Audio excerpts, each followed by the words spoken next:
Hello friends, the National Library of Ayurveda Medicine is pleased to present a new episode on Ayurveda. The present release is part of a video lecture series prepared for the education of Ayurveda literature in accordance with the academic curriculum of Ayurveda studies in India. My name is Dr. Sumit Kesarkar and I will be your host throughout this video on the concept of Aama or metabolic toxins in Ayurveda. Ama is derived from two words, A, which means near or towards, and Ma, which means poison. Hence, the word Ama denotes a substance or a group of substances which is near to poison or act like poison. Ama means an entity existing in a state of incomplete transformation. Ama is considered a physical toxin, but its presence also affects the mental and spiritual quotient by corrupting the doshas. The genesis of life, as explained by Ayurveda on metaphysical planes, culminates briefly as one which progresses towards complete merger with the Supreme Consciousness. The physical body, with its mental attributes, serve as a vehicle to achieve the goal. The body is constantly degenerating and hence it has to be stabilized in its healthy state as long as possible to achieve the ultimate goal. Life through physical body feeds itself on food and thoughts. Both of them are processed by a supreme entity called Agni, which manifests itself through the body in various forms of Pitta. It is ably supported by Vata and Kapha to carry out these transformations of food to the desired end products suitable to the body. These end products are individual specific. Any discrepancy or deviation from these processes leads to undesirable products which cause grief and hindrance in the path of an individual towards his ultimate goal. This grief or undesirable products can be termed as Ama. From medicine point of view, Ama is considered with physical toxins created as a result of improper digestion, absorption and excretion at macro and micro levels of the body. Hence the gross body is always evaluated from two stages. One, when presence of Ama is detected, it is called Sa-Ama or with Ama. And one, when Ama gets digested or transformed as a result of treatment, this stage is called Nir-Ama or without Ama. Though Ama is present in all disorders as a contributing factor, it is not necessary that it may always be the causative factor. This is very important rule a physician must consider before commencing a treatment. Ayurveda considers that the degeneration of physical body is brought about by the very doshas who create and sustain it. Ama hastens this process and brings about immense grief. Hence the two stages of Sa-Ama and Nir-Ama are explicitly discussed. Ayurveda concepts divide the complete process of digestion into three stages. Acharya Vagbhat concludes that Ama is very similar to the residue of food in the first stage of digestion, and hence Ama is initially formed in the Am Ashay or a cavity that holds Ama. Here the first stage of digestion takes place and is known as Am Avastha or the stage where food is collected in the Amashaya. The specific anatomical structure and location of Amashaya through Ayurveda literature is not clearly defined, but many scholars correlate Amashaya with stomach. For simplicity of understanding with discretion, let us represent it as stomach. From Amashaya, the food passes to a tract called Grahani, whose location and structure is ill-defined in Ayurveda texts. Many scholars of Ayurveda correlate the process of digestion mentioned in Ayurveda text with modern knowledge of digestion, and hence correlate Grahani with the tract comprising of duodenum and jejunum, since major digestive juices are secreted there. For simplicity of understanding, let us represent this tract as a place where the second stage of Ayurveda digestion or Pacha Am Avastha takes place. In this stage, Pachak Pitta, which can be collectively referred to various juices and enzymes, mix with food and digested to a stage identifiable by the body as nutrition.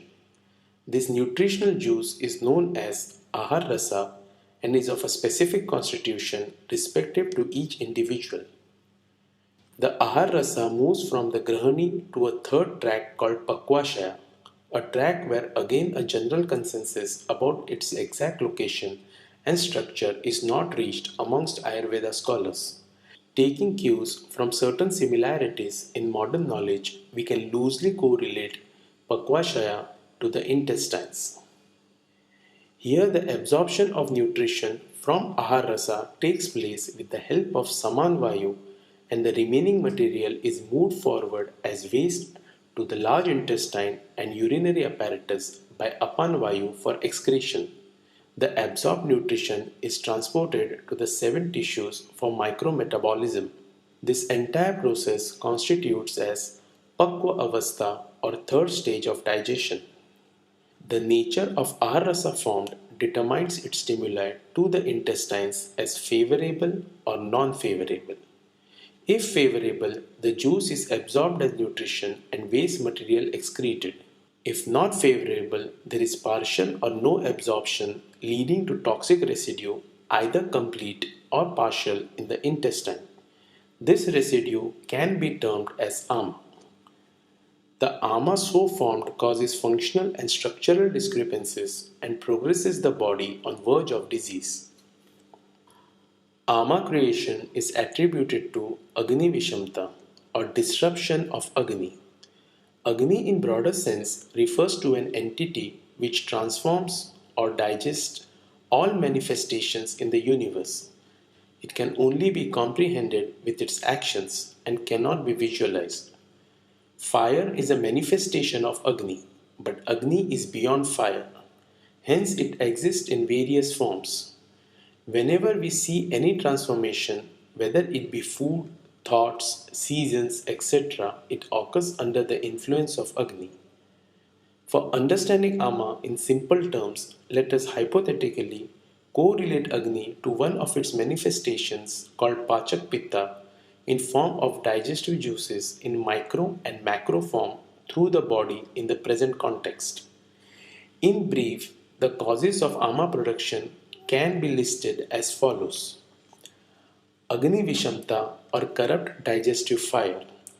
Agni Vishamta can be taken as disrupted enzymes and digestive juices at macro and micro level which inhibit complete transformation of food to desired end product. This leads to Ama. Once formed, it slows down the absorption process, clogs the system and creates wastes which cannot be excreted, leading to disease. Dhatu Agni Vishamta. Though a direct reference to nature of Agni at each tissue level is not found explicitly, by reasoning we can arrive that tissues in Ayurveda cannot be formed without process of digestion at that level. Hence again for simplicity of understanding and borrowing from similarities of modern knowledge, we can relate Dhatu Agni Vishamta to micrometabolism at tissue level where the circulating digestive juice, either healthy or unhealthy, as it is absorbed and moves through various channels of the human body to be assimilated by seven tissues, experiences metabolic roadblocks due to the disrupted or weak metabolic fires at that particular tissue level. When Ama is formed in a particular tissue and it becomes disrupted, it is identified as Sa-Ama stage of that tissue. And when the Ama is rectified, the tissue again achieves the Nir-Ama stage. Mala Sanchay or accumulation of waste products. Digestive discrepancies most of the times create untransformed products which get accumulated in various channels both at macro level and tissue level. These wastes are a source of Ama. Ayurveda considers the waste products of body termed as Aharmala created at macro level and Dhatumala created at tissue level to be in a healthy state to maintain the body. It has described the healthy constitution of each waste product formed when the digestion is optimum. Creation of Aama naturally hampers the healthy creation and excretion process of these wastes, leading to buildup of toxins and hence disease. The three doshas, Vata, Pitta and Kapha, act at different levels in the body through their subtypes. They bring about the absorption, assimilation and excretion of food through their various properties at different levels. For example, as food enters the mouth, Bodha Kapha, located there, understands the taste and informs the body about the probable juices and enzymes required to digest it. Pachak Pitta helps in assimilation, while Samana and Apana help in absorption and excretion. Any discrepancies in these entities will result in Ama. The Ama so formed creates a vicious cycle by disrupting the already corrupted doshas, leading to Sa-Ama Avastha of the doshas.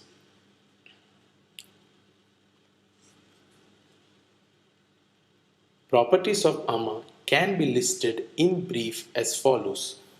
Ama is always in the form of incompletely digested substance.